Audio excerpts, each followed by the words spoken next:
Sementara itu, Himpunan Pengusaha Muda Indonesia atau HIPMI Gianyar kembali menggelar HIPMI Fashion Week 2017 di Kota Badung.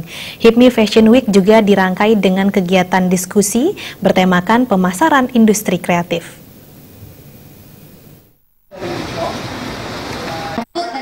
HIPMI Fashion Week 2017 diawali dengan diskusi pemasaran industri kreatif yang dihadiri sejumlah pelaku UMKM, anggota HIPMI maupun pengusaha lainnya yang bergerak di bidang ekonomi kreatif.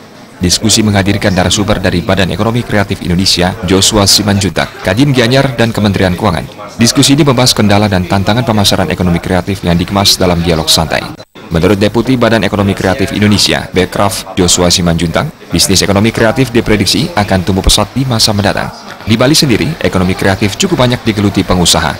Tantangannya ke depan adalah bagaimana memasarkan produk ekonomi kreatif, membrandingnya dan mengemas produk dengan tampilan menarik, sehingga bisa bersaing dan laku di pasar global.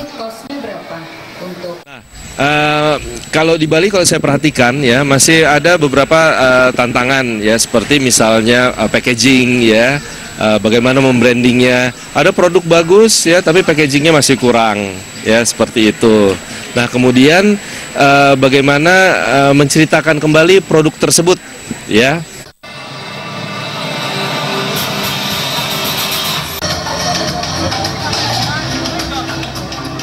Sementara pagelaran HIPMI Fashion Week berlangsung meriah, diawali dengan penjurian terhadap sejumlah finalis lomba fashion design. Busana-busana yang ditampilkan merupakan karya sejumlah desainer junior lokal Bali. Masing-masing desainer membawakan produk dengan kekasannya yang otomatis menjadi daya tarik tersendiri. Usai penjurian, digelar fashion show yang menampilkan berbagai koleksi hasil karya sejumlah desainer lokal Bali.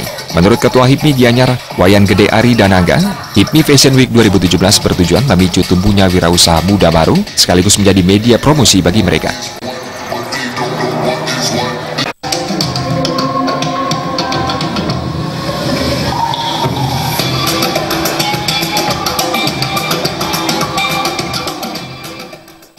Tahun lalu kita sudah mengadakan lomba fashion design dan beberapa pemenang lomba sudah berhasil sekarang menjadi seorang desainer dan sudah bisa bekerja sama dengan fashion industry, dan syukurnya mereka sudah memiliki inquiry ekspor. Tahun lalu kita bawa ke Hong Kong Fashion Week tepatnya. HIPMI Fashion Week 2017 berlangsung 6 hingga 16 Juli 2017 dan merupakan kegiatan kedua yang digelar rutin setiap tahun. Tahun 2017 ini lomba fashion design diikuti 60 peserta. Dalam ajang ini terpilih 5 finalis dan langsung mempresentasikan karya mereka pada HIPMI Fashion Week dengan tema Desain Mengenai Keindahan Bali. Bagi pemenang lomba, HIPMI akan memfasilitasi mereka untuk tampil di ajang yang lebih besar.